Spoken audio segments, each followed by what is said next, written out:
Hello and welcome to Basketball Talk Pro.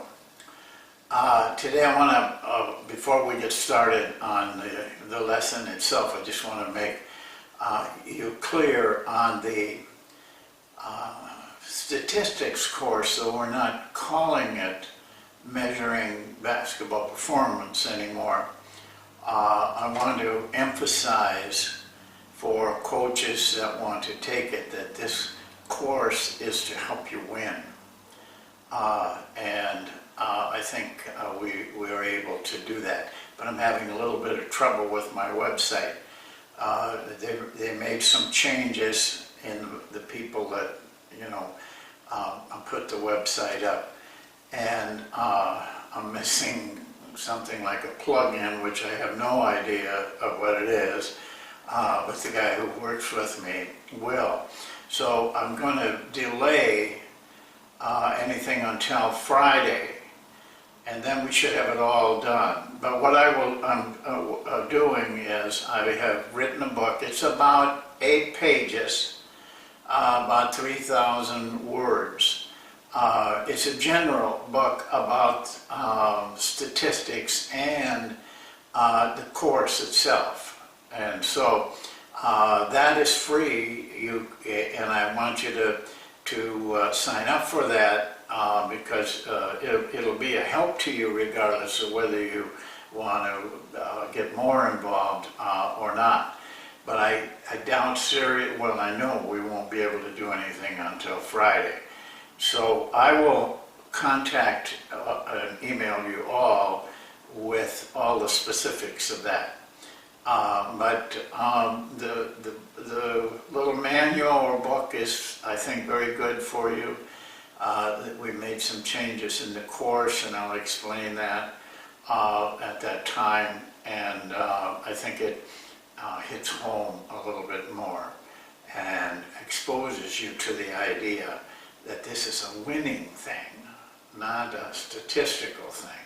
You do this to help you win, and we'll show you that in our presentation. Now today, I wanted to take a little time and talk to you about something that you probably have never been talked to about, and probably never have even thought about it. But I call it scoring opportunities. I feel like any offense you're running should provide your players with good scoring opportunities. And this is basically, how you get your players open. That's your job as a coach. You can't expect players to do everything on their own. You have to provide them with the kind of offense and everything. And I want to show you in numbers where these scoring opportunities are and how they develop. And we will use cut 1 as an example to show you where the scoring opportunities are. And I think that will be of some help to you. You should know that. And you'll be surprised in a team or offense how many scoring opportunities you can create. Now, if you're running two-man plays or pick and rolls only, you don't have many scoring opportunities. It's all got to be done by 1 or 2 players under, one or in just a very narrow area. But when you run as a team with motion and screening and playing together, you create tremendously more scoring opportunities. And that's why I do it. I think that's the reason that Jerry Sloan did it. I know it's the reason that Phil Jackson does it. Popovich is a guy that creates a lot of scoring opportunities for his players. That way you make things better for your players. And remember this, you don't have to do much for the scorers, but in order to have a team, you got to do a lot more for those players that are not quite as adept at making their own plays. And don't rationalize it up by saying, well, they can't make their own play. We don't have players that can make their own plays. That's your job. You help them. You create an offense and teach them how to run it so that they have scoring opportunities regardless of what their ability is. So first of all, I want to take this up to the pad, yellow pad, which I can show you a little bit better how all of these opportunities have come about. Okay, I'm positioning this so that you can get as close to it as you can. I'm circling some things with the blue pen, and I want you to be able to see this. Just to give you an idea, I want to, and because it makes it easier when we go to the offense, I want to point out to you on a simple screen down, if you are using all of your moves and the screener is using his moves, then you're going to create a lot of scoring opportunities. And let me just go through this. This is, of course, the regular, very easily done. Screen down, he pops out. Now, in this, though, there are two scoring opportunities. One here, passing here. The other is passing to the post-up man, the screener. Because when this cut is made, his reaction is to immediately post up. So that's two scoring opportunities. On that same play, we use the screen down. Over on this side, the screen is set and they back cut it and he pops. Two more scoring opportunities. And I'm back to here, and I'm only going to show you four, though on my teams, when they've played for a while, we have about 5 things that we do, sometimes 6. So there's more scoring opportunities. But these are veteran players, and I don't want to clutter things up. Here's the other place. This is easy. Screen, curl, and pop. 2 more scoring opportunities. Here we have slip the screen and pop. 2 more scoring opportunities. There are a total in that one little screen down, there's a total of 8 scoring opportunities. Now here's what I want to point out to you. If you don't use the back cut, you take away 2 scoring opportunities. If you don't use the curl, you take away 2 more. So now you're down to 4. If you don't use slipping the screen and popping, now you're down to just this. And that's what most offenses do. You have to teach your players how to use all these things. They can't just do one thing. This is improvisation, by the way. This is the whole idea of it is allowing these players to improvise and give themselves more scoring opportunities. So on every screening situation like this, there's going to be 8, in our offense, there's going to be 8 scoring opportunities. Now I want to go back now to cut 1, and I'll show you what I'm talking about. Okay, I want to apply now those moves that we saw on just the screen down to cut 1, and I'll try to determine how many scoring opportunities this offense gives us. So we'll start with our number 1 diagram here. We hit and cut through. This is 1 scoring opportunity here because we use that pass a lot. That's no problem. But there's another scoring opportunity. This guy goes through and he comes over to set this screen.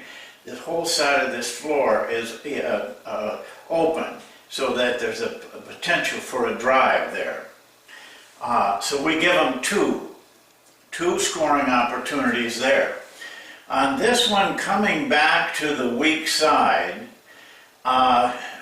we don't teach this early, but eventually we will teach it and show the players. And that is, we can use this as a screen down, even though it's kind of a brush screen here. But we still use it, and that gives us all 8 scoring opportunities. They can back cut it, they can curl it, they can slip the screen and go, they can do all those things that we showed you on the other chart. So that's 8 scoring opportunities on that part of the offense. Coming back here, there is really only 1 scoring opportunity when he gets the ball. 4 is going to the other side. The scoring opportunity here is the drive. That's 1 additional scoring opportunity. But here, when he walks the guy in and cuts, this man cuts immediately. Those are both a scoring opportunity. This, is usually a layup. This is usually a nice open jump shot. That's 2. But if you remember the video that I put on and showed you the baseline cut, in that drill, this person could come and go baseline, or he could make this cut here. Then the screener would take the baseline. That gives us an additional 2 scoring possibilities. So that's 4 scoring opportunities. On this page alone, there's 16 scoring opportunities. Now we go to the second page, and we have these people in their position now. He has the option of throwing to either one. So if he throws to this guy, he may take the shot, that ends it. But let's say he doesn't take the shot or can't. Then he throws and runs a screen down here with the guy on the post there. So now we have all 8 of them. They can come out, they can curl, they can back cut, they can slip the screen. We have all 8 of those scoring opportunities right there. Now, if he chooses to pass to the lower man, that is just like our rule on any post-up. Anytime we throw to a post-up man, then we split. And there are 8, as we pointed out to you, there are 8 scoring opportunities within that. So we now there's 1 more scoring opportunity up here. If nothing happens when he has the ball, he's directed, or part of our offense is to move so that he can pass this guy stepping in, or pass here, and then he passes to the post-up man. This is a very good scoring opportunity. This is too, because everything is cleared up. There's 2 more scoring areas, 2 more scoring opportunities here for a total of 18 on this page alone. I got it down here, 18 scoring opportunities. So if we add those 2 together, if you can see this, we have a total of 34 scoring opportunities. And we got Monk. Now Monk, it's almost impossible, well it is impossible, to determine like we can in a set offense. It's the same thing with Monk. I mean, all these screening situations, that post-ups and everything are available, but we just don't know when they're coming, how they're coming, so we can't predict that. It's very unpredictable because the players don't even know. They just make it up as they go along. Now, chances are we're not going to go through everything to get those 34 scoring opportunities. This would take us to the very end of the set offense. Then we would turn to Monk. But if we did that, we would have passed over 34 scoring opportunities.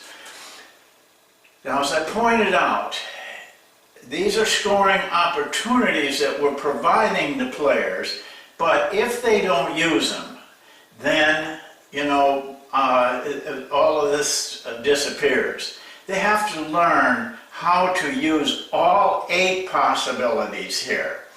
And that's part of the coaching. You have to train them to get into, so that all of this takes place.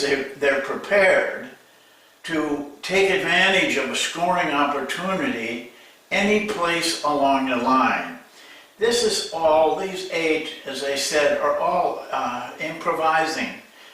Players making up what they want to do, but staying within the parameters of the set offense.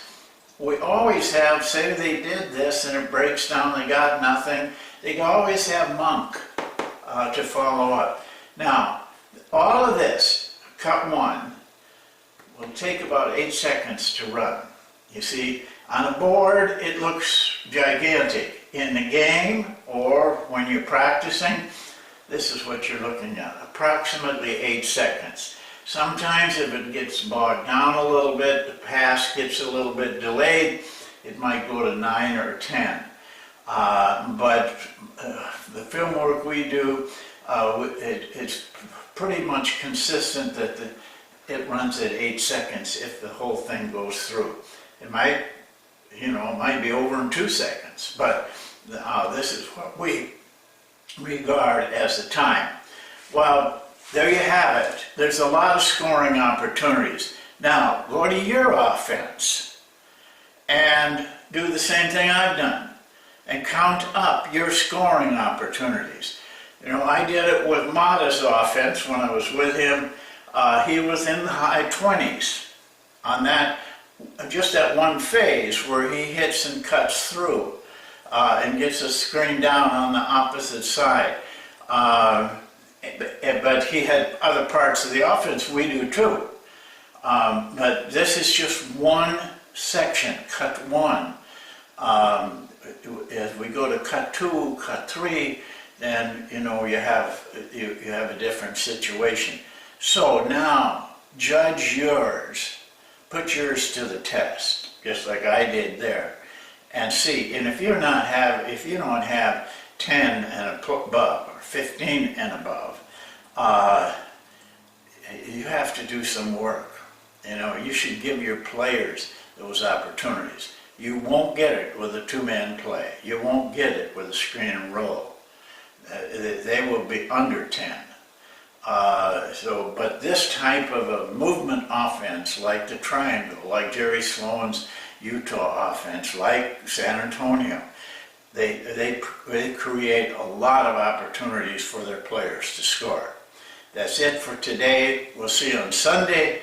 We're going to continue with cut 1. We're doing all of the cut series to show you only the principles of an offense. Thank you, and we'll see you.